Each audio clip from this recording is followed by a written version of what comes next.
Le juge, pourquoi il dit, le prince de ce monde est déjà jugé. La conviction de jugement. Le prince de ce monde est déjà jugé. Je peux retirer mon jugement. J'arrive. J'arrive. Écoutez attentivement. Écoutez. Nous sommes en train de toucher à des choses. Écoutez. Église. Tu vois, quand tu n'es pas dans ta fonction, dans ton appel et dans ta vocation, le tribunal n'a personne qui siège. Des sentences ne sont pas posées. Des jugements ne sont pas établis. Des décrets ne sont pas posés. Pourquoi? Parce que Église, tu ignores ta vocation.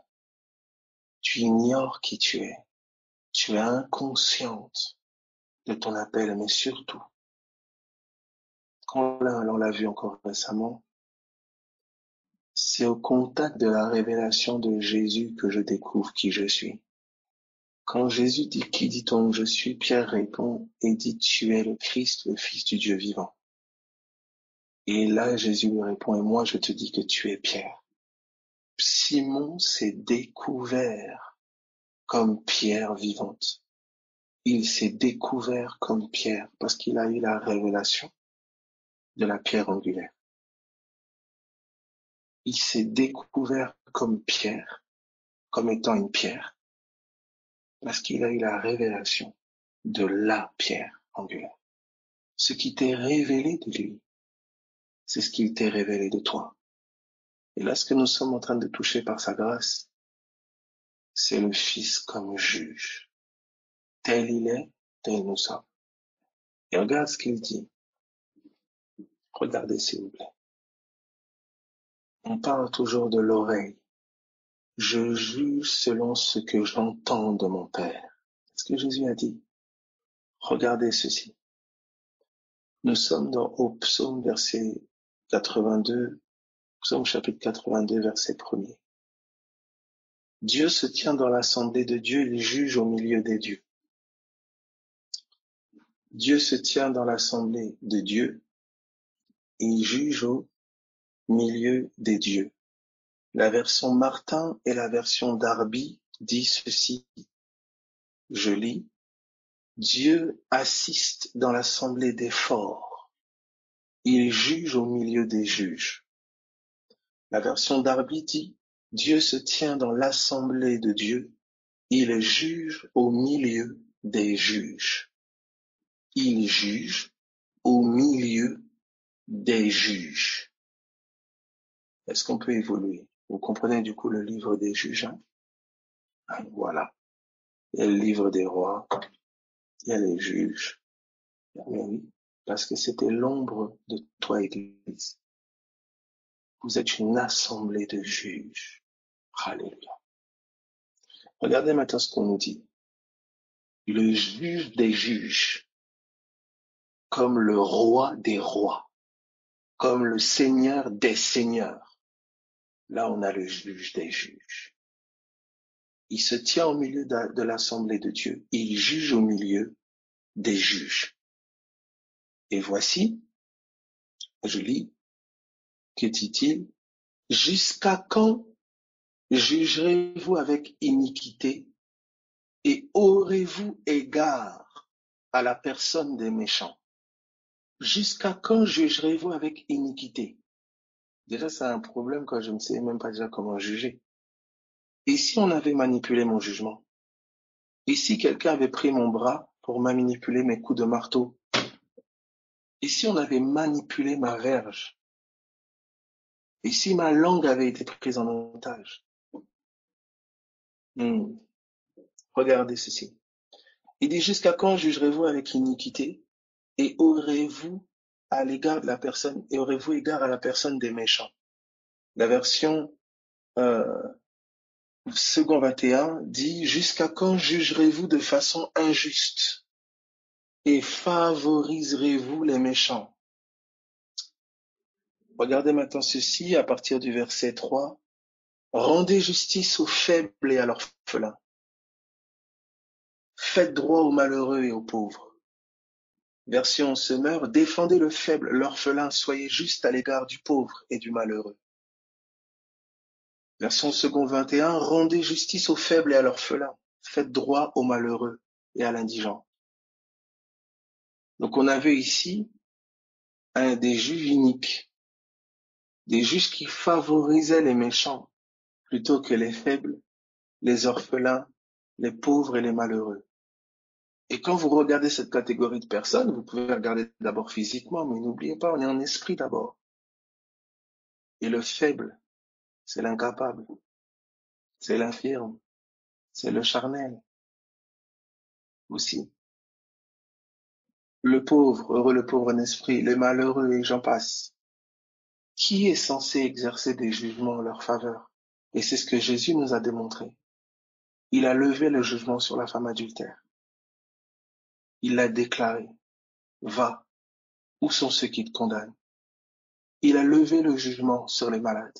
Il a levé le jugement sur les captifs et les prisonniers. Et c'est l'onction qu'il avait reçue. Il avait reçu l'onction pour déclarer aux captifs la liberté, pour déclarer aux prisonniers la délivrance, pour annoncer. C'était un juge. Et il nous a montré l'exercice des jugements de Dieu. Il nous a montré qu'il n'était pas premièrement contre les hommes, mais contre les esprits méchants. Quels sont ces juges qui condamnent les hommes, qui condamnent les pécheurs, qui condamnent ceux qui font des fautes, qui condamnent ceux qui font des erreurs, qui établissent la condamnation de la maladie, la condamnation de toute forme d'impureté haute sur quelqu'un? Qui sont ces hommes qui tolèrent les œuvres des ténèbres? Ils disent, ah, mais c'est ça, c'est Dieu qui a permis, c'est normal. Où sont les juges du Très-Haut? Où sont les juges de la cité fidèle qui peuvent dire ça, c'est pas normal? Nous nous dressons contre cette œuvre-là, pas contre les gens. Donc, notre combat n'est pas contre la chair et le sang, mais cette œuvre-là, au nom de Jésus. Voilà. Quelle confusion au niveau de l'exercice de la justice divine. Certains sont encore à penser que tous ces bébés morts, tous ces hommes tués, le jugement de Dieu. Quelle confusion, mon Dieu. Quelle dimension de confusion. Des gens qui dissimulent leur colère inique derrière une prétendue sainte colère de Dieu. Ton jugement n'est que le fruit de ton impatience et la méchanceté de ton cœur.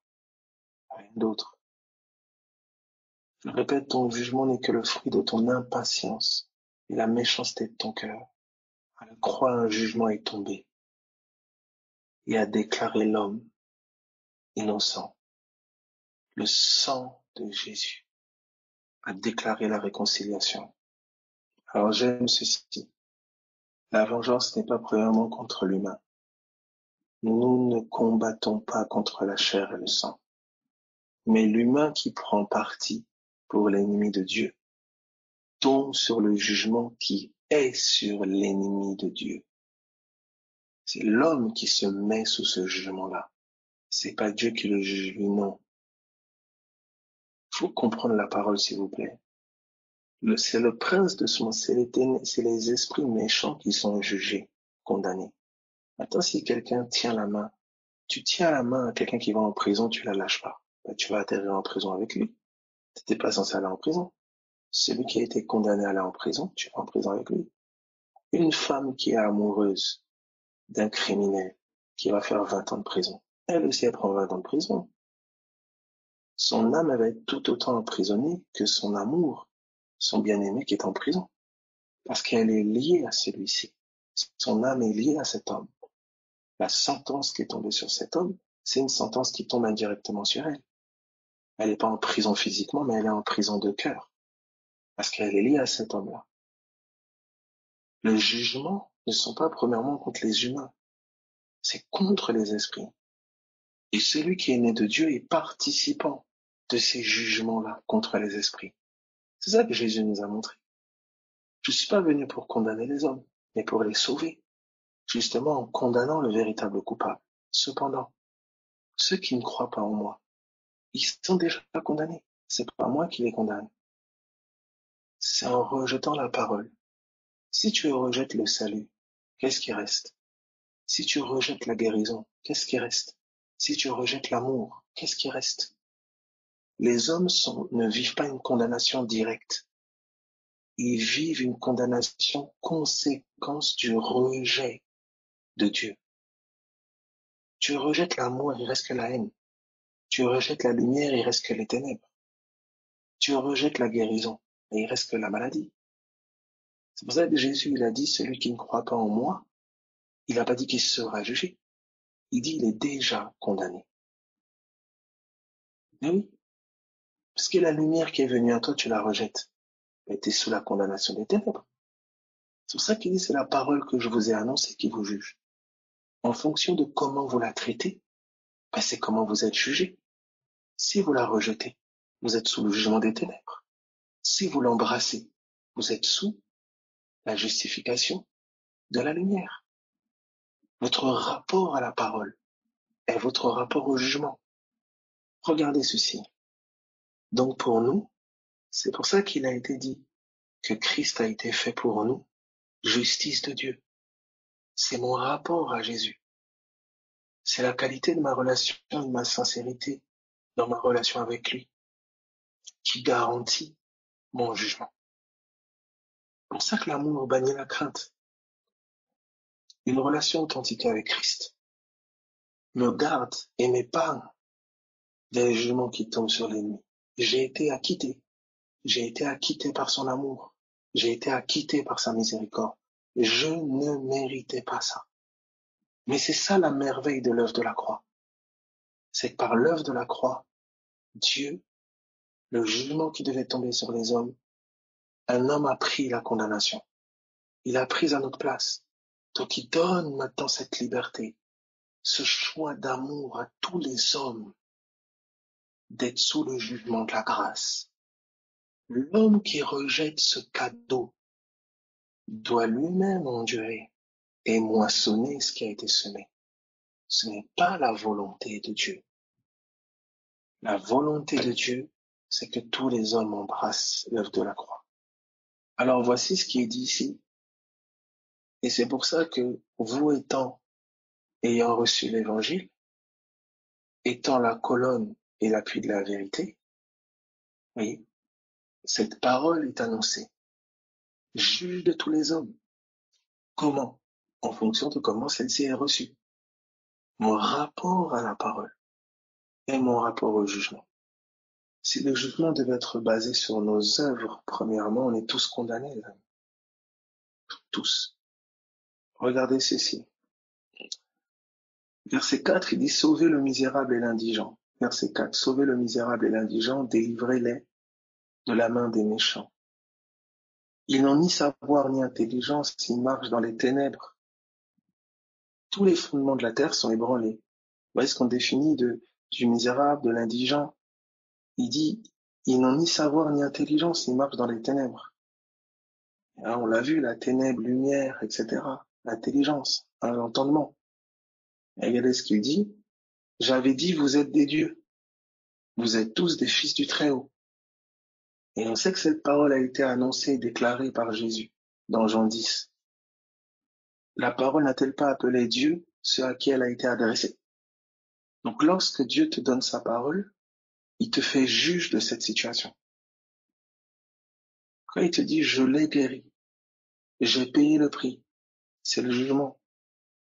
Et donc quand il te communique sa parole, il te fait juge de cette situation. Quand il a communiqué la verge à Moïse, il a fait de Moïse le juge de l'Égypte. Il a jugé l'Égypte par les plaies. Exactement comme Jésus a jugé les démons par les miracles. Chaque guérison, c'était un démon qui tombait.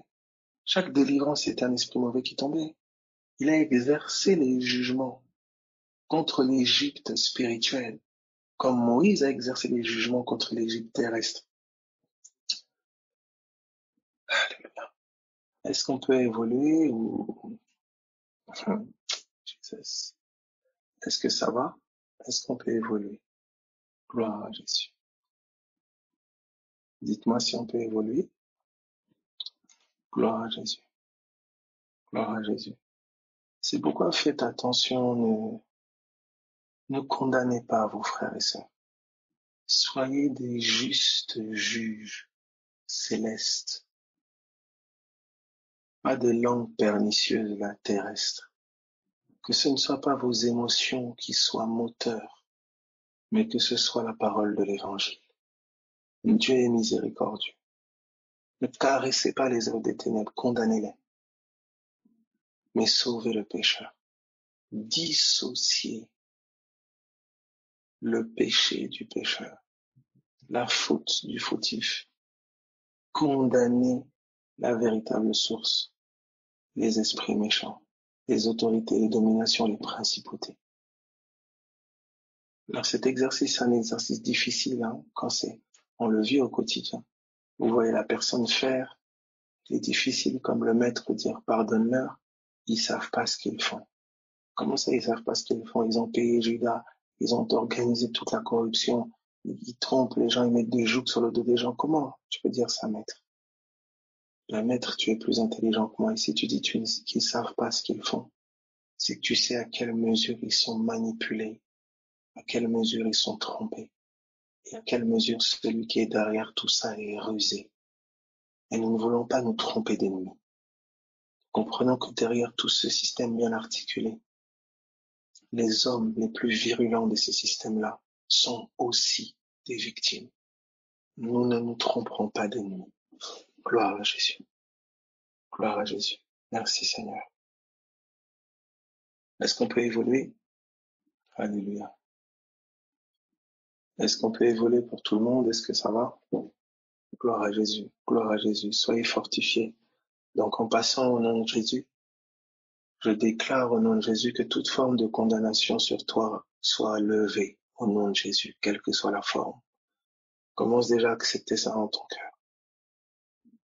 Il y a des choses que tu as pu faire, il y a des choses dans lesquelles tu peux peut-être te trouver, dont tu n'es pas conscient que ce sont les œuvres des ténèbres.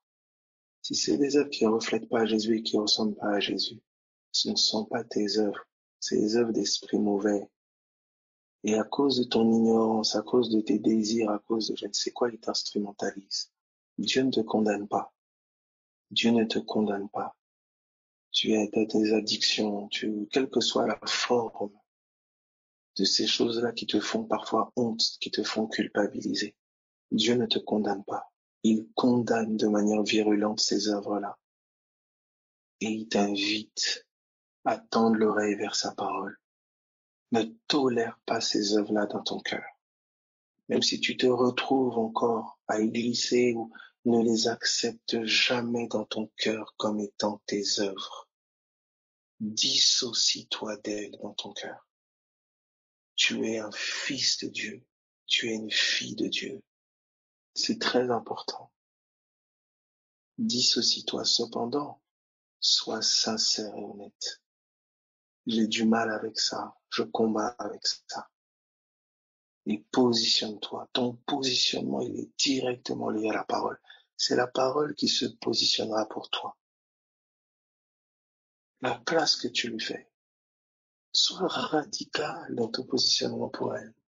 À la mesure qui t'est donnée. C'est d'elle que ta vie dépend. C'est d'elle que le combat dépend. C'est elle qui se tiendra debout en ta faveur. C'est elle qui combattra pour toi. C'est elle qui condamnera les œuvres de l'ennemi. C'est elle qui donnera la vie à qui elle veut. C'est elle. Sa pensée dans ton cœur. Sa pensée dans ton cœur. Or, il y a tellement de choses encore qui ne sont pas de l'ordre de sa pensée en nous, en toi, en moi. Des choses qui sont progressivement mises en lumière à mesure que l'évangile est révélé. Je découvre là, mon Dieu, que je suis, par sa parole, juge des situations. Là où on attend que Dieu prononce quelque chose, mais il a déjà parlé depuis Golgotha. Qui sont ces bouches? Qui sont les hommes et les femmes qui vont se faire porte-parole des décrets, des jugements qu'il a posés? Qui va déclarer innocent telle personne? Qui va déclarer libre ce captif, cet esclave? Nous avons tellement été parfois de ceux qui ont condamné, qui ont murmuré, qui ont critiqué. qui ont été dans l'incompréhension et dans la confusion par leur bouche, alors qu'il a été attendu de nous un jugement clair. Il finira comme ça. Il en sera ainsi. Il en sera ainsi. Tu vois? Et l'intelligence est renouvelée encore. Seigneur, instruis-moi afin que le juge de ta parole en moi puisse exercer les jugements du ciel. Et non selon ma mentalité orgueilleuse, charnelle, terrestre, mais les jugements d'en haut. Donne-moi de parler comme toi, Seigneur. Regardez ceci. Alléluia. Nous sommes dans Jean. On peut retourner. Alléluia. C'est bon pour tout le monde. Je lis Jean chapitre 5 à partir du verset 19. Alors, on a vu la parole, du coup, écouter, d'accord? Là, on est entré dans quelque chose qui, voilà, pas prévu, l'exercice des jugements, et on voit la parole comme juge. Waouh! Et je tends l'oreille vers le juge. Écouter, quel synonyme je pourrais donner là? Quand je tends l'oreille vers, c'est comme, écouter, c'est comme si je suis au tribunal. Chaque révélation, chaque compréhension qui m'est donnée d'avoir, Dieu me donne son jugement. Il façonne en toi le juge. À chaque fois qu'il te donne d'entendre, il te donne de devenir juge. Il te donne la verge du juge. Il te donne la couronne du roi. Est-ce que ça va pour tout le monde? Alléluia. Alors regarde ceci. Alors ici, donc, on revient à cette base-là, d'accord? On va prendre ensemble Jean, chapitre 15, je crois. Tac, tac, tac. Ouais, pardon. 1 Jean. 1 Jean 2. Voilà. 1 Jean 2. 1 Jean 2. À partir du verset 1 Jean 2, 24. 1 Jean 2, 24. Donc je dis que ce que vous avez entendu dès le commencement, que ce que vous avez entendu dès le commencement demeure en vous. Que ce que vous avez entendu dès le commencement demeure en vous. Si ce que vous avez entendu dès le commencement demeure en vous, vous demeurerez. Je répète. Si ce que vous avez entendu dès le commencement demeure en vous, vous demeurerez. Donc je demeure dans ce que j'entends. Tout le monde voit ça? Est-ce que tout le monde voit ça? Si ce que vous avez entendu dès le commencement demeure en vous, vous demeurerez aussi dans le Fils et dans le Père. Donc regarde bien. Ça veut dire que là maintenant, on fait de ce que tu entends un lieu. J'entre dans ce que j'entends. J'entre dans ce que j'entends. La parole devient un lieu. La parole devient un lieu. Est-ce que tout le monde voit ça? Gloire à Jésus. Est-ce que tout le monde voit ça? La parole devient un lieu. Donc, écoute bien. C'est comme ça que tu peux te retrouver à faire des songes, par exemple. Tu es comme dans une maison sombre où tu es enfermé quelque part et tout ça. On peut te montrer une pensée où des fois tu es dans l'eau, où tu es, tu vois, on te montre des univers comme ça, des choses, on dirait que tu es dedans, que ça prend cette forme-là dans ton songe, mais en fait, c'est une mentalité qui t'anime. Et cette mentalité-là, souvent, tu la discernes pas, tu vois pas ce qu'il y a de mal en elle parce que Tu as été éduqué comme ça depuis des années. Tu as été façonné dans ce lieu-là depuis des années. Et quand tu viens au contact de la parole de Dieu, ces lieux sont révélés. Ces lieux ténébreux sont révélés. Cette fausse connaissance, cette vaine manière de vivre héritée de tes pères, cette mentalité démoniaque et charnelle, elle est mise en lumière. Et ça se révèle dans des rêves. Tu es dans un lieu sombre, tu es enfermé, tu es dans tu es dans les eaux, tu nages dans les eaux avec je sais pas quelle créature bizarre. Tu fais des songes. Voilà. Regarde bien, s'il te plaît. Regarde. Ça va t'aider à demeurer que dans un seul lieu, Jésus. Il est le lieu où nos cœurs sont appelés à demeurer. Mais regarde comment j'entre dans un lieu. C'est par ce que j'entends. Ce à quoi je tends l'oreille, c'est le lieu vers lequel je vais. C'est le lieu dans lequel j'entre. Donc Dieu te fait entrer dans un lieu en te faisant entendre sa parole. Je répète, Dieu te fait entrer dans un lieu en te faisant entendre sa parole. Tu comprends ce qu'on appelle les lieux célestes? Est-ce qu'on peut évoluer? Est-ce que ça va? Alléluia. Donc tu vois ici, on te dit maintenant, on t'invite à demeurer. Tu vois, ce que tu as entendu, la parole que tu persistes à entendre, à écouter, c'est le lieu dans lequel tu demeures. C'est le lieu dans lequel tu demeures. C'est pourquoi quelqu'un qui ouvre les yeux est quelqu'un qui va se déplacer. Comment Dieu nous a transportés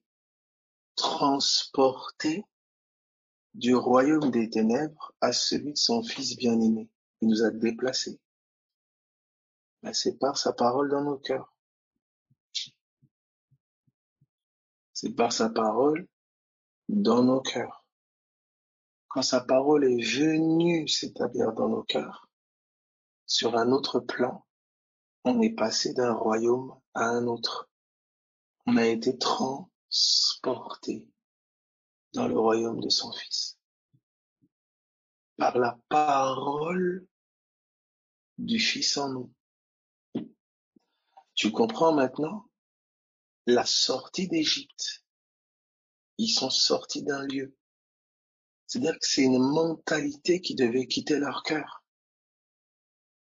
C'est pour ça que dans le désert, vous remarquerez qu'à chaque épreuve, ils voulaient toujours retourner en Égypte.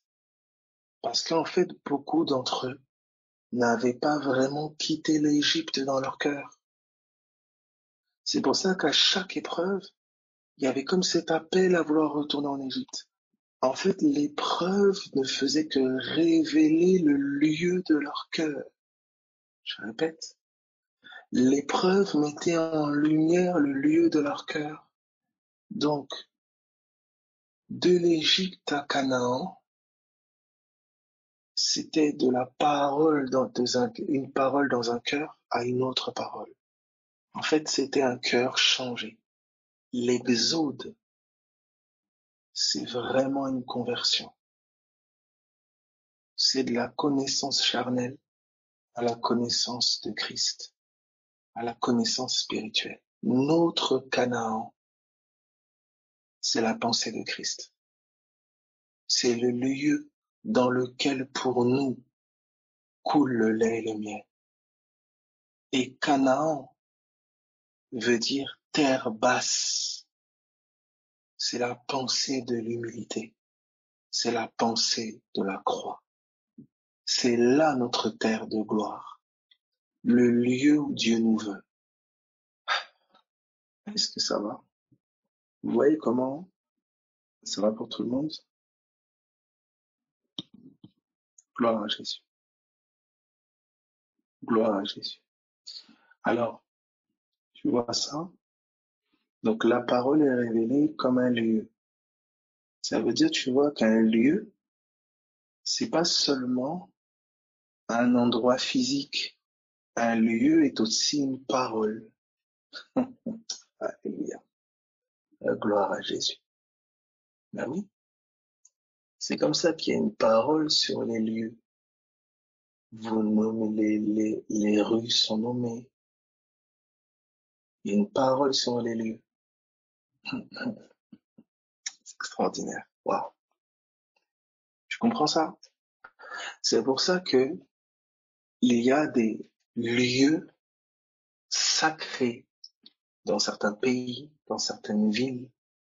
Et ce qui arrive à ces lieux peut devenir un message prophétique pour la nation. My God. Est-ce que quelqu'un a des oreilles pour comprendre ce que je dis? Est-ce qu'on peut évoluer ou pas? Alléluia. Vous voyez ça là? Vous voyez le message? Là, on est en train de voir la parole comme un lieu. Alléluia. Vous voyez? C'est cela. Il y a des messages affectés à des lieux. Gloire à Jésus. Wow. Merci Seigneur. Ceux qui ont des oreilles pour entendre peuvent discerner les signes, ce qui peut arriver à certaines villes, le message qui est renvoyé par l'ennemi. Est-ce que ça va? Voilà. Donc ça veut dire que, regardez maintenant ce qu'on a, béni soit Dieu. Si la parole est une nourriture, ça veut dire qu'on a une diversité de saveurs. En face de la parole, on est face à un plat. Et notre oreille nous fait goûter ces différentes saveurs, ces différentes facettes de Christ. Si la parole est un parfum, alors on a différentes senteurs. Et notre oreille est un nez qui nous donne de sentir, de discerner différentes odeurs. Maintenant, on me dit si la parole est un lieu, mon oreille, c'est mon moyen de transport. Et en face de la parole, je suis en face d'une carte. Il y a différents lieux, différentes villes. Vous comprenez pourquoi? Alléluia. Il y avait une réalité aussi avec les 12 tribus d'Israël, des territoires. Et vous devez savoir que verge, le mot tribu, c'est verge en hébreu. On sait que la verge est associée à la parole.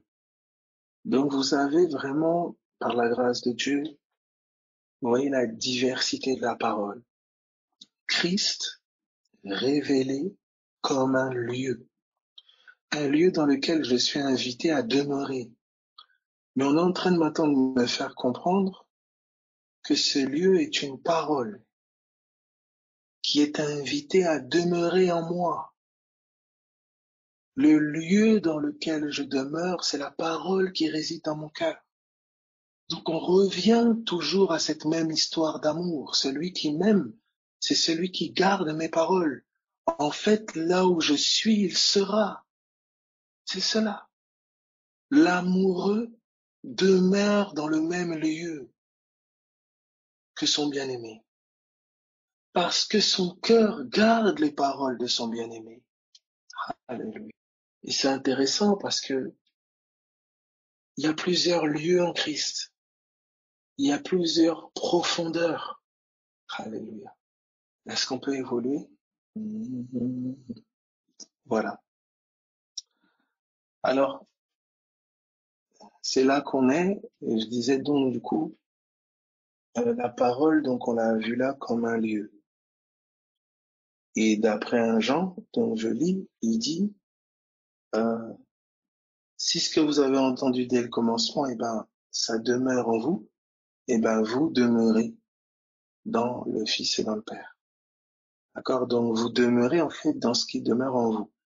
C'est pour ça que 2 Corinthiens 10, tu vois, 3 va te montrer qu'en fait, il y a d'autres lieux qui ont été bâtis en toi, ce qu'on appelle justement ces fameuses forteresses. Tu vois?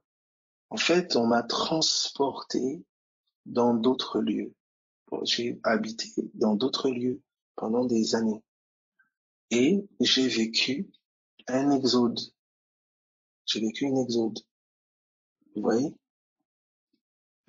Donc je vis, vous voyez, cet exode. J'ai vécu quand ben, mon cœur a renoncé à la mentalité de mon vieil homme et a commencé à tendre vers la pensée de Christ, la pensée de l'évangile, la pensée qu'il est vivant. J'ai changé de lieu et je vis progressivement ce déménagement, ce voyage. Vous voyez, ce voyage de station en station. Je fais le choix de la parole de vie. Il y a les eaux amères, il y a les eaux douces. Il y a le serpent brûlant et le serpent d'airain sur la perche. Il y a la nourriture d'Égypte qui peut manquer et il y a la manne. Le désert, la bouche. Le lieu où le choix de la parole se fait. Le choix du lieu, le choix de la nourriture, le choix de la lumière, le choix du parfum, le choix du vêtement. Ah, ils ont été 40 ans avec le même vêtement qui ne s'est pas usé. La parole est un vêtement. Revêtez Christ.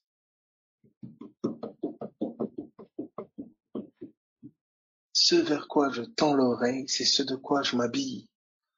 Alléluia. Est-ce que ça va?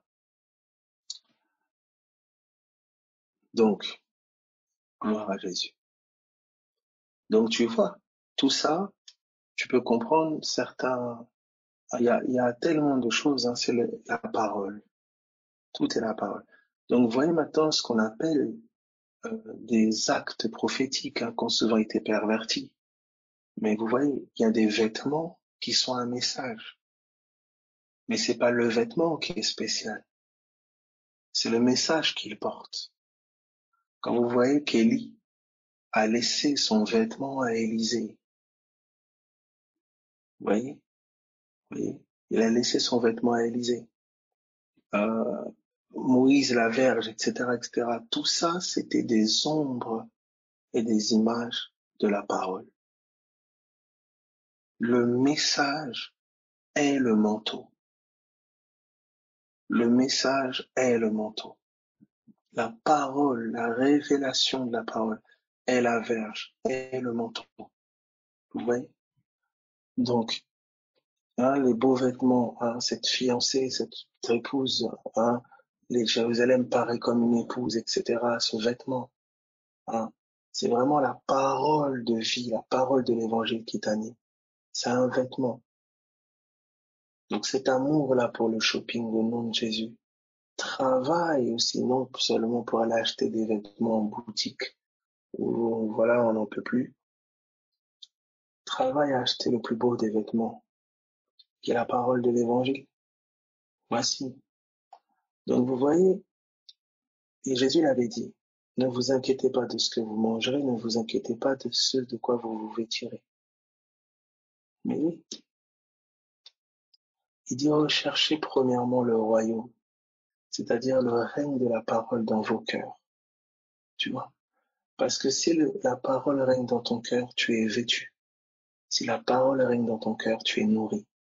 Alors, la parole prendra forme, la nourriture paraîtra, les vêtements paraîtront. Recherche premièrement le vêtement d'en haut, la nourriture d'en haut. Et c'est ça le miracle. Le miracle, c'est la parole faite chair. Vous avez vu la multiplication des pains parce que Jésus était le pain de vie. Vous avez vu la guérison des aveugles parce que Jésus était la lumière. On a vu les paralytiques marcher parce que Jésus était le chemin, le sentier sur lequel les boiteux marchent. On a vu les sourds entendre parce que Jésus était le son, il était le bruit du ciel. Tous les miracles étaient témoignages de qui il est. On a vu la résurrection parce que Jésus était la résurrection. Il était la vie. Il a dit je suis. Il n'a pas dit je vais, je suis la vie. Je suis la résurrection. Tous les miracles portaient un message.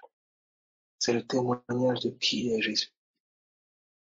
Et ce même Jésus, il est en toi par sa parole.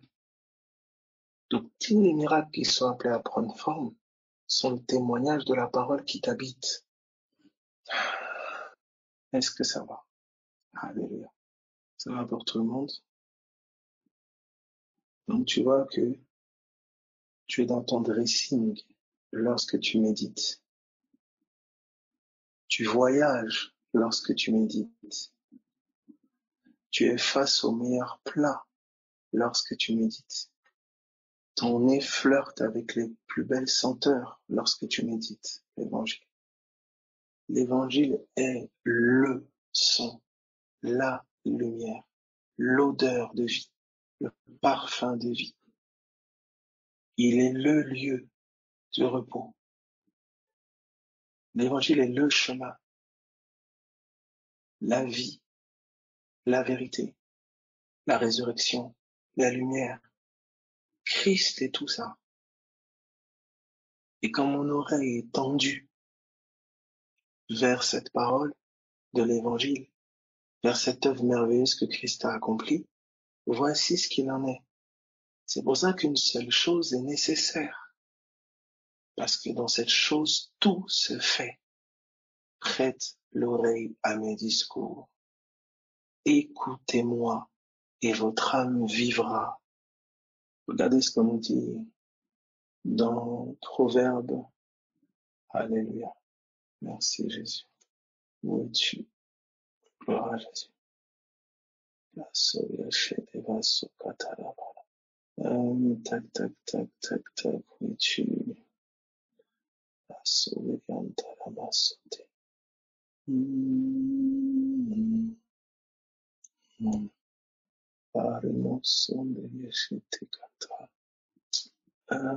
Tac, tac, tac. Alléluia. Où es-tu? Voilà. Proverbe 15, à partir du verset 4. Proverbe 15, 4. Proverbe 15, verset 4. Gloire à Jésus. La langue douce est un arbre de vie, mais la langue perverse brise l'âme. La langue perverse brise l'âme. Briser, c'est sheber qui signifie fracture, brèche, ruine, blessure, plaie, douleur, écrasement, fracas, briser, casser en morceaux, extropier. D'accord? Donc, la langue, voici, vous voyez ce que ça fait à l'âme là? La langue perverse,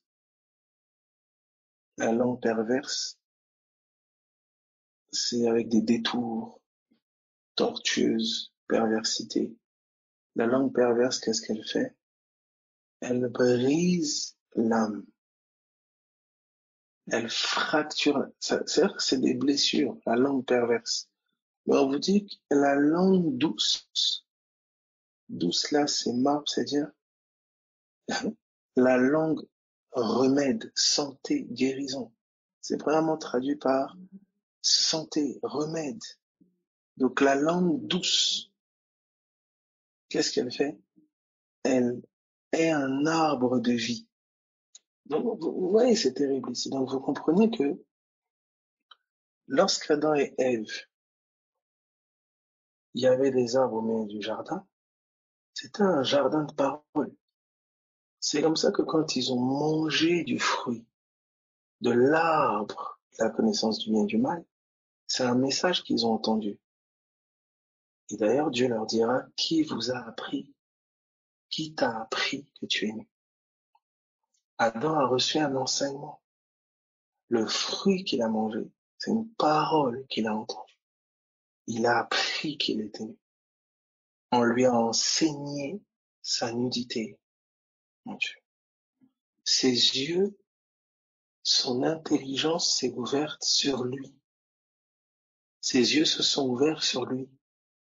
C'est-à-dire le fruit qu'il a mangé, l'enseignement qu'il a reçu, lui a ouvert les yeux sur lui-même et non sur Dieu, et non sur Christ. le fruit de l'arbre de vie nous ouvrait les yeux sur Dieu.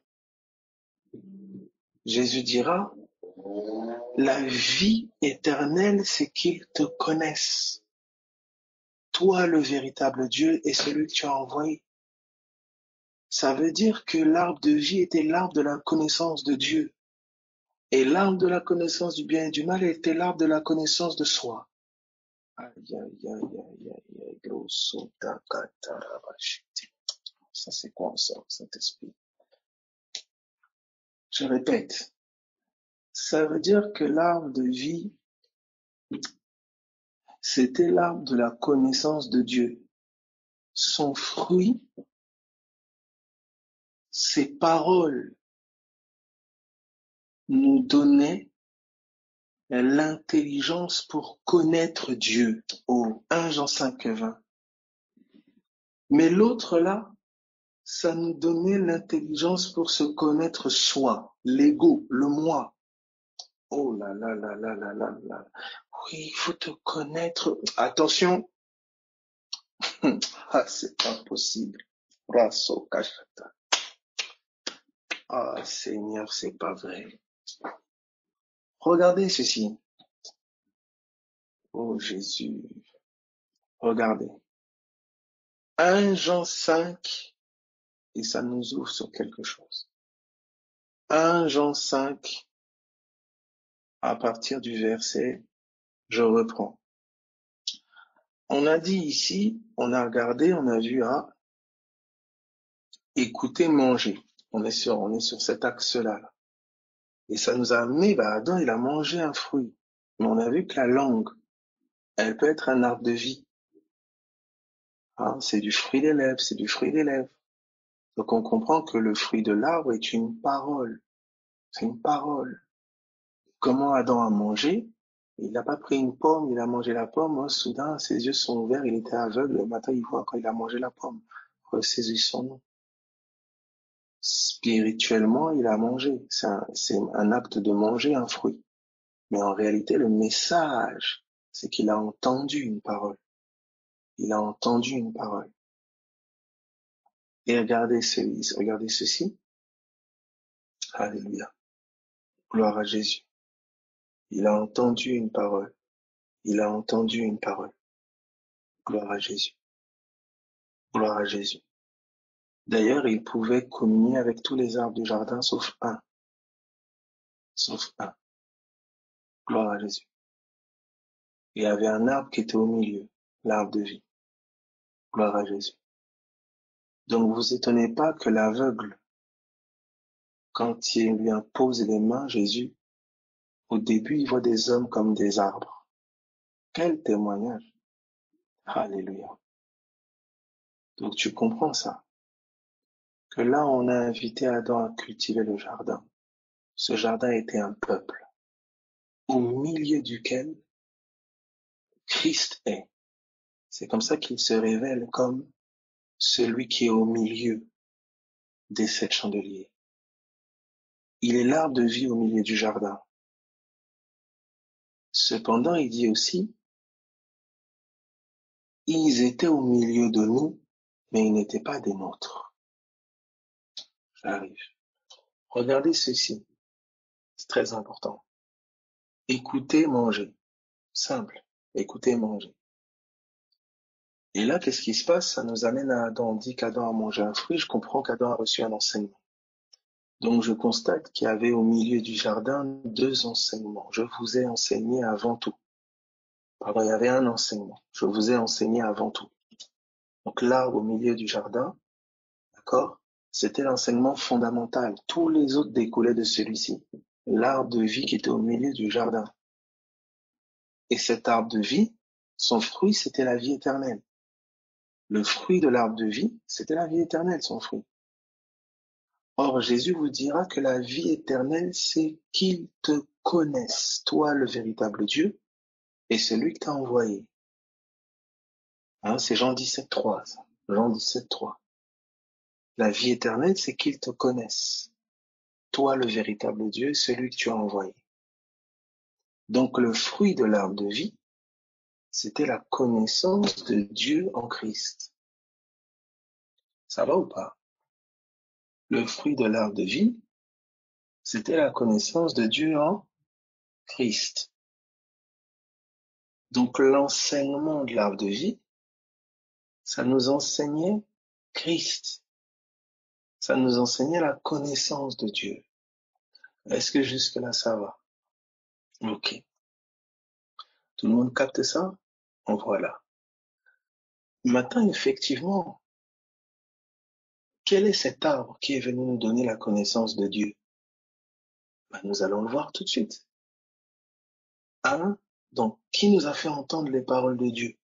Regardez, 1 Jean 5, à partir du verset 20, je lis. Nous savons aussi que le Fils de Dieu est venu et qui nous a donné l'intelligence pour connaître le véritable. Il nous a ouvert l'oreille, il nous a ouvert les yeux. Pourquoi? Pour connaître le véritable. Et nous sommes dans le véritable en son Fils Jésus-Christ. C'est lui qui est le Dieu véritable et la vie éternelle. Donc il est venu pour nous donner l'intelligence pour manger le fruit de l'arbre de vie. Donc il nous a donné l'oreille pour comprendre les paroles de Dieu. Il nous a donné l'oreille pour comprendre Dieu. Il nous a donné l'oreille pour connaître Dieu. Il nous a donné l'oreille pour pénétrer Dieu. C'est Jésus. Le fruit de l'arbre de la vie, c'était la connaissance de Dieu. Voici, on nous dit ici, le Fils de Dieu est venu pour nous donner l'intelligence pour connaître le véritable. L'intelligence pour connaître. L'oreille pour entendre. Les yeux pour voir. Le nez pour sentir. Les mains pour toucher. Il nous a donné l'intelligence pour connaître le véritable. Il nous a donné les yeux pour voir. Il nous a donné les oreilles pour entendre. Il nous a donné les jambes pour marcher, les mains pour toucher. En fait, il nous a ramenés à la vie pour vivre en Dieu, pour sentir Dieu, manger Dieu, entendre Dieu, vivre en Dieu. Nous étions morts, il nous a ramenés à la vie. Voilà comment il a dit, les morts entendront la voix du Fils et ils passeront de la mort à la vie. Aveugles qu'ils étaient, ils le verront. Sourds qu'ils étaient, ils entendront. Boiteux qu'ils étaient, ils marcheront. Ils vivront en moi par cette parole qu'ils entendent. Vous voyez la parole profonde à Marthe. Une seule chose est nécessaire. Marie a choisi la bonne part. Est-ce que ça va pour tout le monde? Alors, maintenant, regarde ceci. C'est que Adam, il est parti manger autre chose. C'est ça qui est frappant. Il est parti manger un autre fruit. J'aurai l'occasion d'expliquer. Ce fruit était là, d'accord, mais il n'était pas premièrement pour l'homme. On parlera de commandement d'ange, j'expliquerai. La nourriture des anges ici, j'expliquerai. Mais c'est pas le point. L'homme va manger de ce fruit, donc l'homme va écouter, entendre un message, et ses yeux vont s'ouvrir sur lui-même. Ça veut dire que le fruit de l'arbre de la connaissance du bien et du mal a communiqué à Adam la connaissance de soi, la connaissance de sa chair, les capacités de celle-ci, les faiblesses de celle-ci, c'est moi. Je répète, de manger de l'arbre de la connaissance du bien et du mal, ça a ouvert les yeux d'Adam et Ève sur eux-mêmes. Donc il y a une connaissance du moi dans la chair et il y a une connaissance du moi en Dieu. En fait, une connaissance de Dieu. Voilà les deux fruits, les deux enseignements. Il y a un enseignement qui te fait grandir dans la connaissance de Christ et qui il est. et par ricochet, toi, en lui. Il y a un enseignement qui veut te faire grandir dans la connaissance de toi-même. Les ressentis, toi, toujours toi, moi, je ressens ça, moi, je sens ça, moi, j'ai envie de ça, moi. Il y a toute la vanne du développement personnel. Le développement, Dieu, c'est terrible, terrible. C'est moi et moi qui est au centre de l'équation, qui est au centre du jardin. C'est non plus Christ. Alors voici ce qu'on est en train de me dire. On est en train de me dire que la conséquence de manger, c'est la vie éternelle. C'est le connaître. Et regardez ce qu'on nous a dit dans 1 Jean 2. On peut le reprendre. Donc Abel, quand je mange, c'est quoi l'objectif à ça? C'est vivre la vie éternelle. Ah mais la vie éternelle, c'est la vie quand je vais mourir. Non. La vie éternelle, c'est la vie de l'esprit et c'est premièrement de manière pratique. C'est le connaître. C'est le connaître. Et tu peux toujours le connaître plus profondément. Tu peux toujours aller plus profondément dans la connaissance du Seigneur. Mais le connaître, c'est la vie éternelle. Donc vous voyez là que on associe vie à connaissance. Et donc forcément mort à ignorance. Ils passeront de la mort à la vie. Ils passeront de l'ignorance à la connaissance de Dieu. Voici une nouvelle définition de ce qu'on appelle quelqu'un de mort. C'est quelqu'un qui est ignorant concernant Dieu. Et voici la connaissance de ce qu'on appelle un vivant. Vous voyez, quand Jésus dit laissez les morts enterrer leurs morts, c'est mort, ignorance, enterrer leur mort physique. Et j'étais mort, il m'a ramené à la vie. J'étais ignorant, il m'a fait connaître Dieu. Il m'a fait goûter combien l'éternel est bon. Retourner à la mort, ce serait retourner à vivre comme un ignorant de qui est Dieu et ce qu'il a fait pour moi. Je refuse. Alors il dira à l'église de Laodicée, tu passes pour être vivant, mais tu es mort. En gros, il est en train de dire, tu passes pour quelqu'un qui vit pour Dieu, comme quelqu'un qui connaît Dieu, alors que tu es ignorant. Et ta vie le démontre. Tu vis comme quelqu'un qui ne sait pas. Ah, Seigneur. Et ça nous ramène à ce qui a été dit dès le départ quand on a commencé. Je ne me suis pas rendu compte. Et la pensée de l'esprit disait, si tu savais, tu vivrais pas comme ça. Je sais plus ce que j'ai dit au tout départ quand j'ai commencé. Je sais que cette phrase est remontée comme plusieurs fois et je comprends maintenant. C'est la conclusion et un peu la pensée de ce qui a amené. Connaître, c'est vivre. Celui qui connaît vit. C'est pas la connaissance intellectuelle, non. C'est la connaissance de cœur. Elle t'amène à vivre. Même si c'est un de faible degré, mais tu vis. Il y a quelque chose qui se passe en toi. Il y a quelque chose qui bouge en toi. Même si les gens ne le voient pas. Il y a une vie qui est agissante en toi. Il y a des goûts nouveaux, il y a des aspirations nouvelles, il y a quelque chose qui grandit en toi. En fait, la connaissance de ce qu'il a été, de ce qu'il a fait pour toi, la reconnaissance vis-à-vis de lui, le désir de vivre pour lui, il y a quelque chose qui se forme en toi de l'ordre de la connaissance de Dieu. Le fait de savoir qui il est, le fait de savoir ce qu'il a fait, ça influence ta vie. Ça change les projets, ça change les objectifs de vie. Tu vivais pour d'autres objectifs, maintenant tu vis pour lui. À mesure que tu grandis dans la connaissance de qui il est et de ce qu'il a fait pour toi, il y a un style de vie qui s'impose à toi naturellement. Je vois pas comment un cœur touché par l'amour véritable de Dieu pourrait vivre autrement que pour Dieu. C'est pas, quand cet amour te pique, quel que soit le degré du pic, quel que soit le degré de la piqûre, il y a quelque chose en toi qui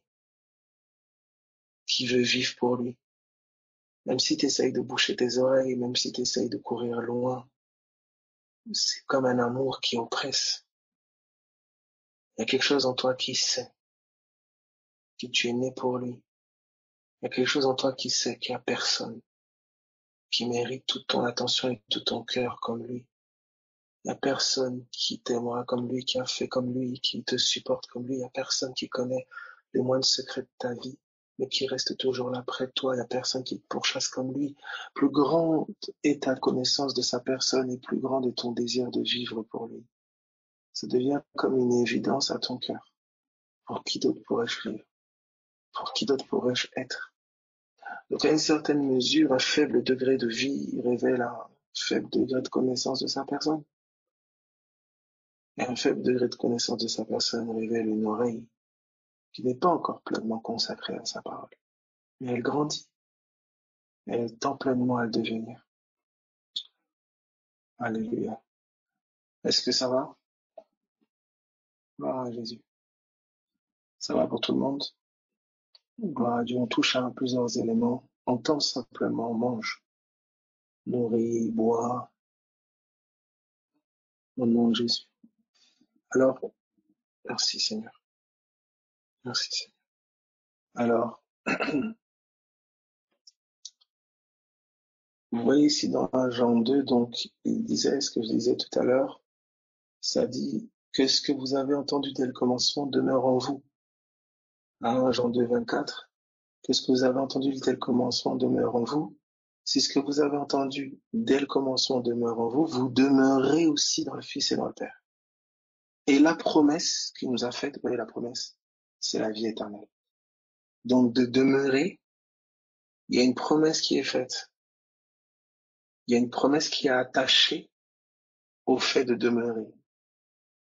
Donc il y a une promesse qui est attachée au fait de persister à entendre, à grandir dans l'écoute. Il y a une promesse qui est attachée. C'est celle de le connaître. C'est celle de l'expérimenter. C'est la vie éternelle. Voilà qui est la promesse qui est attachée à une oreille consacrée, à un cœur prêtant l'attention et tourné vers lui. Il y a une promesse qui est rattachée. C'est celle de l'expérimenter, de le connaître. Tends l'oreille vers la parole de guérison. Il y a une promesse qui est attachée. Vous voyez, on te dit demeure. Il ne s'agit pas d'entrer dans le lieu et de ressortir aussitôt. Il s'agit d'entrer et de rester là. Il s'agit d'entendre et de ne pas entendre autre chose. Il s'agit d'entendre et de repasser cette parole dans ton cœur. Il s'agit d'entrer et de demeurer là. D'entrer et de demeurer là. Il ne s'agit pas d'entrer et de ressortir aussitôt, non. Il s'agit d'entrer et de demeurer. Et à demeurer, il est attaché une promesse. C'est celle de la vie. Celle de l'expérience de sa personne, la connaissance de Christ. Je demeurerai dans ce lieu jusqu'à ce que je te connaisse, jusqu'à ce que tu paraisses. Tu me l'as promis. C'est la promesse que tu m'as faite. Demeurez là, et il viendra sur vous ce que mon Père a promis. Demeurez là. Seigneur, donne-moi de demeurer dans ta parole. Donne-moi de demeurer dans l'enseignement que l'onction m'a donné. Ne permets pas que mon oreille soit détournée à gauche, à droite, que mon attention soit prise par autre chose que par toi. Donne-moi de demeurer. C'est cela. Est-ce que ça va? Ça va pour tout le monde? Ok. Alors, donc on voit là qu'il y a cette notion, on a vu écouter. Donc, écouter, on peut dire entrer dans ce lieu. Garder ce que j'entends.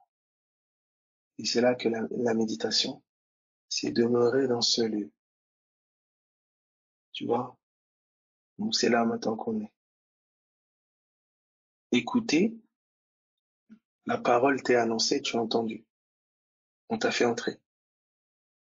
Si tu acceptes, tu adhères, tu es entré. Maintenant, on t'invite à demeurer. Et c'est là qu'intervient la méditation. Murmure ces paroles jour et nuit. Reste là, en fait.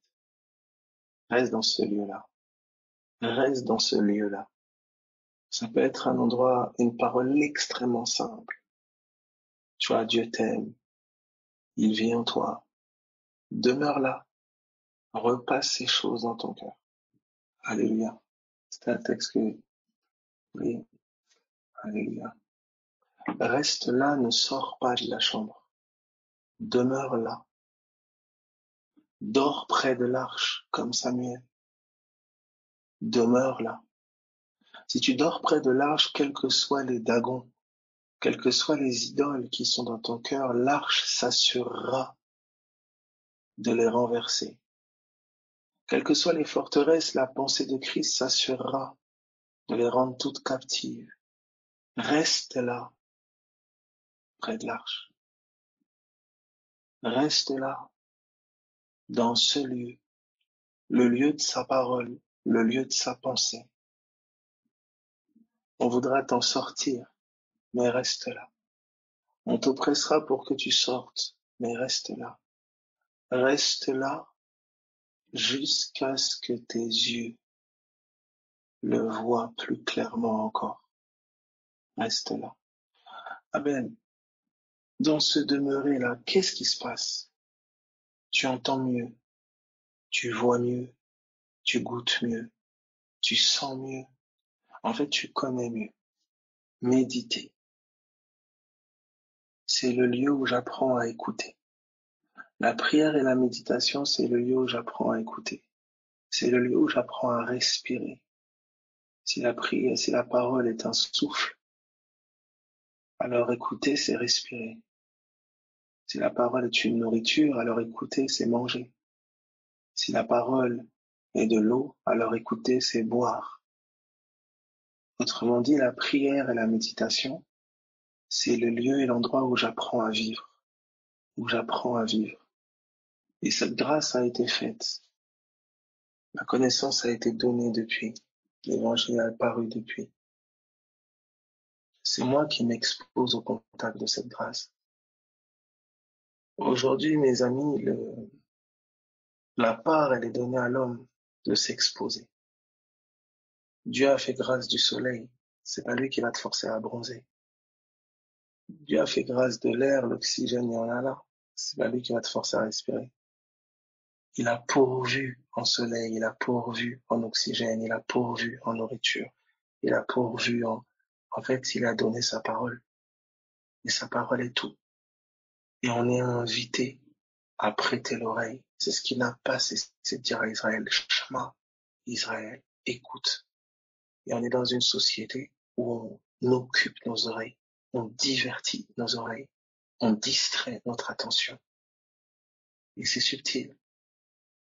On est en train de lever une génération qui ne sait plus écouter, qui ne sait plus se concentrer, qui ne sait plus prêter l'oreille à ce qui est nécessaire.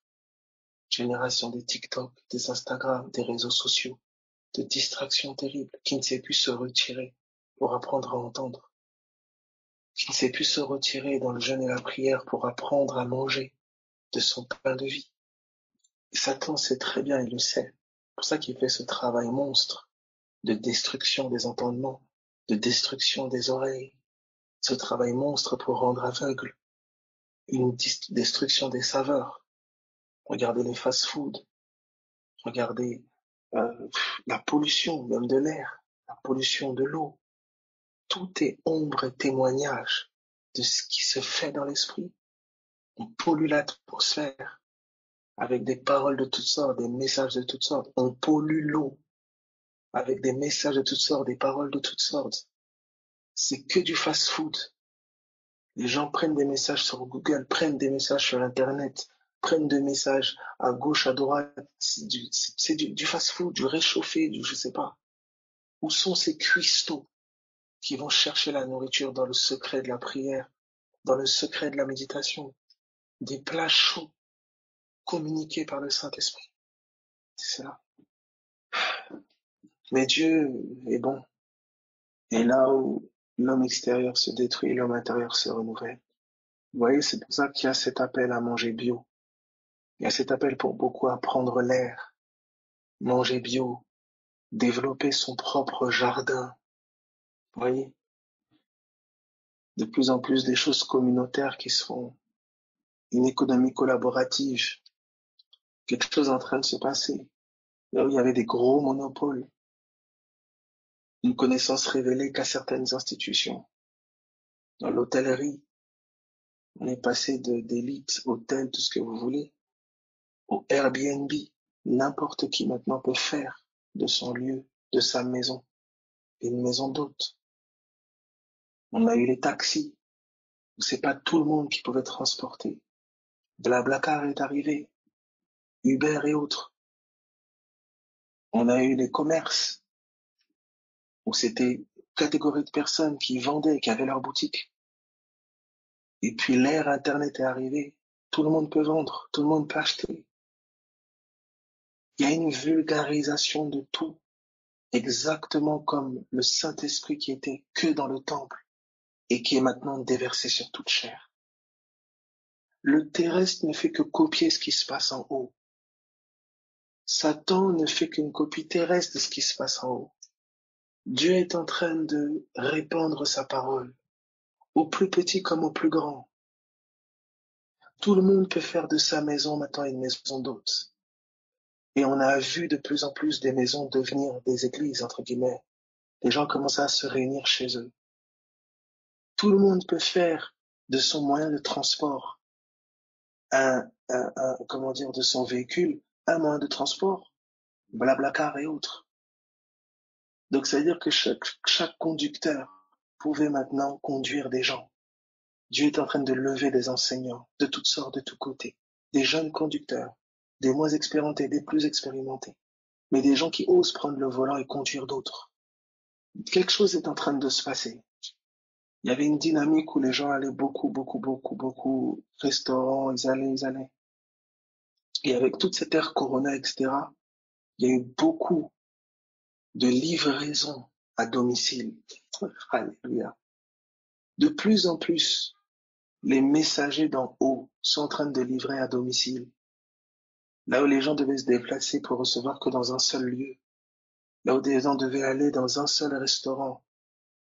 Maintenant, le restaurant vient dans toutes les maisons.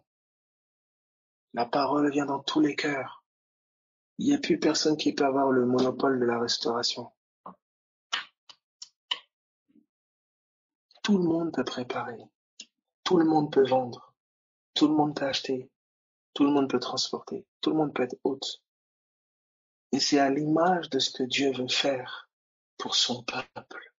Vous êtes tous des rois, tous des juges, tous des conducteurs, tous des hôtes. Cependant, il faut l'enseignement. C'est pour ça que vous voyez une pluie de formation sur Internet. Parce que les gens veulent être autonomes, les gens, mais en même temps, ils savent pas faire. Alors regardez comment il y a une émergence des formateurs sur Internet. Une émergence de formateurs. Quelqu'un se lève, il est formateur. Formation pour vendre en ligne. Formation pour transporter les gens. Toutes sortes de formations. Sans qualification, c'est le danger.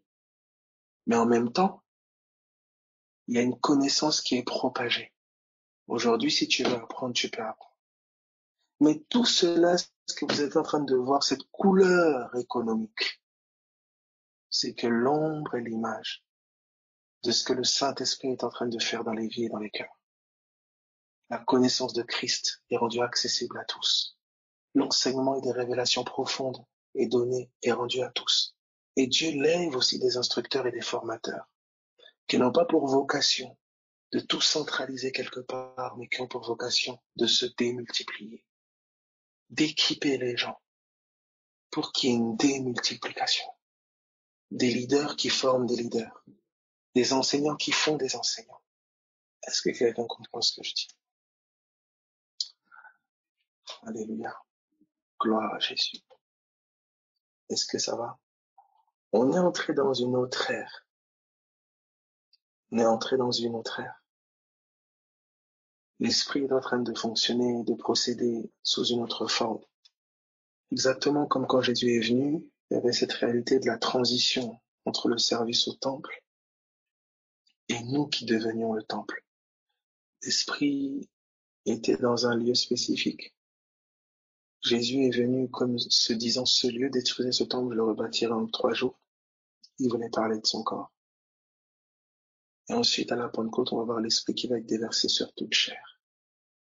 Quand Jésus est venu, il nous a introduits dans une ère de réforme. On est passé d'une mentalité centralisée, quelque part, une connaissance donnée à une élite, à un esprit qui venait maintenant résider dans tout homme, une connaissance donnée au peuple. Il n'y a plus un visionnaire, un leader qui domine sur les autres, non. Mais il y a des hommes suscités pour réveiller d'autres.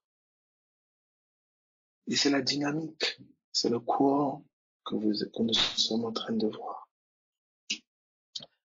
Est-ce que ça va pour tout le monde? Alléluia.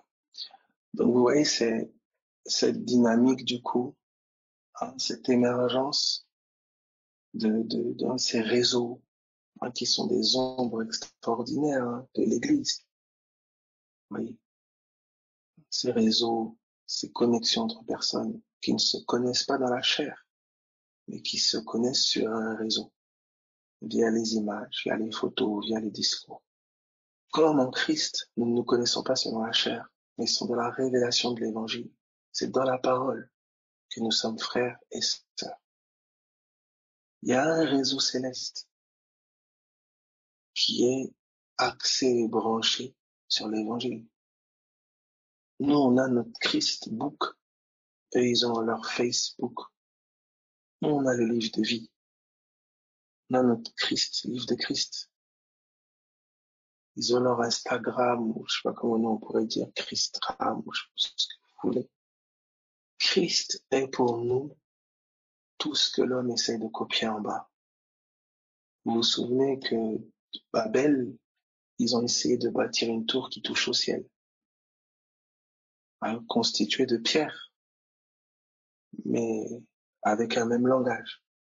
Et ben, c'est ce qui est arrivé à la Pentecôte. Et cette tour-là, ça a donné un même langage mystérieux et caché, qui a bâti une tour et qui a levé une ville, Jérusalem céleste. C'est-à-dire que l'homme a toujours essayé de faire en bas, parce qu'animé de la sagesse diabolique, animé de la sagesse des anges déchus, il a essayé de faire en bas, vous voyez, toujours dans un but de jalousie, antichrist, détrôner Christ. Il a essayé de reproduire le système christique terrestrement, dans tous les secteurs de la société. Vous avez des systèmes articulés qui sont antichristes. C'est pour ça qu'il faut qu'il y ait des fils et des filles de Dieu qui remettent Christ au centre et non Mammon. Vous voyez le système économique qui se déploie. Vous voyez un fort courant d'entrepreneuriat. Qu'est-ce qu'un entrepreneuriat? Ben, c'est un homme qui devient patron. Vous voyez? Et c'est exactement sur le modèle de Christ. Il veut faire de nous tous des rois, de nous tous des juges. Il y a cette dynamique, vous voyez, où Satan essaie de calquer chaque divinité, chaque démon, essaye de faire un calque de Christ dans son monde, dans sa réalité. Mammon fait un calque de Christ économiquement parlant. L'immoralité fait un calque de Christ. Le meurtre et autres fait un calque de Christ. Est-ce que ça va? Est-ce que ça va pour tout le monde? Voilà. Donc c'est pour ça, vous voyez, dans ce que nous partageons aussi, le Seigneur, au contact de sa parole, il nous donne d'écouter Christ, sa parole, et aussi cette parole, le miracle, c'est qu'elle prend forme dans le secteur nécessaire, où il y a nécessité. Vous voyez, le pain de vie, il a pris forme là où il y avait la famine, le pain s'est multiplié. Celui qui est la lumière a pris forme et les aveugles l'ont vu. Celui qui est le bruit a pris forme et les sourds ont entendu. Ce Christ-là prend forme non par la capacité humaine, mais par la capacité divine, par la puissance de la résurrection. Et ainsi, ce Christ qui prend forme confond la sagesse humaine, confond l'intelligence des hommes. Donc il y a comme deux systèmes qui sont en train de s'articuler. Un système bâti sur la puissance de la résurrection, la puissance de Christ, la puissance de la vie, et un système bâti sur la puissance humaine, sur la capacité humaine. Et cette grande puissance, vous le voyez se développer de manière extraordinaire avec la technologie. La capacité humaine va beaucoup se déployer au travers de la technologie. Technologie, etc. Il va pouvoir être fait technologiquement des choses impressionnantes et spectaculaires dans les années, les temps qui viendront, décennies qui viendront. Des choses que les gens détermineront même de miraculeux. Mais à la même mesure que la capacité humaine va s'accroître, à la même mesure la puissance de la résurrection va être déployée. Vraiment. Parce que la capacité humaine montrera ses limites. Parce que dans son sein, il y a la destruction. Est-ce que ça va pour tout le monde? Donc toi, Église, ton Père dit seulement écoute. Alléluia. Vous avez vu la crise Corona, dans une ère où la médecine est quasiment à son apogée, dans une ère où la technologie est à son apogée. On a vu le Corona traumatiser le monde. Peut-être avec une manipulation derrière, moi je ne me prononce pas sur ça. Mais on a vu le Corona traumatiser les gens. On a vu la faiblesse de l'humanité. Ce n'est qu'une couleur. Ce n'est qu'une couleur. La sagesse humaine va être confondue. Là où l'homme se pensera le plus fort, là où l'homme se pensera arriver à l'apogée de sa force, la vie va le confondre. Et la puissance de la résurrection sera révélée pour le sauver. C'est pourquoi au nom de Jésus, ne vous laissez pas embarquer par la distraction. Le Sauveur est en travail parce qu'il voit ce qu'il y a devant. On ne peut pas construire sans Dieu et s'attendre à ce que l'édifice tienne. La tempête en révélera les fondations fébriles et fragiles. Je répète, on ne peut pas construire sans Dieu et s'attendre à ce que l'édifice tienne. Les épreuves et les afflictions révéleront le caractère fébrile et fragile de la construction. Alors là, les élus, les appelés, les fils et les filles d'amour, les fils et les filles de Dieu se lèveront pour sauver, guérir, délivrer, manifester la grâce divine. Donc il faut que vous soyez prêts à ça. Ne vous laissez pas emporter. Vous vivez dans un courant où économiquement ça va, ou quoi que ce soit, etc. Vous vivez quand même bien. Tout peut basculer. N'oubliez jamais ça. Tout peut basculer. Vous pouvez tout perdre en un instant. Tout peut basculer. Et la seule garantie que vous avez, c'est la parole qui vous habite. Elle vous fera tenir au milieu du feu. Elle vous tiendra au milieu du feu. Elle vous tiendra là où vous n'imaginez pas. Mais là où les choses semblent aller, ne faites pas l'erreur de la négliger ou la mépriser. Ne faites pas cette erreur-là. Ça vous coûtera cher demain. Alléluia. Soyez fortifiés, soyez encouragés. On va reprendre tout à l'heure, à midi. Et que le Seigneur nous soutienne, que le Seigneur nous aide, que le Seigneur nous donne de tendre l'oreille vers son évangile, vers l'espérance qu'il nous a donnée. Donc je t'encourage, toi, quels que soient tes combats, tes afflictions, je t'encourage vraiment à t'agripper au nom de Jésus. Que tes larmes soient essuyées. Tu es peut-être dans la réalité de ces combats dès maintenant.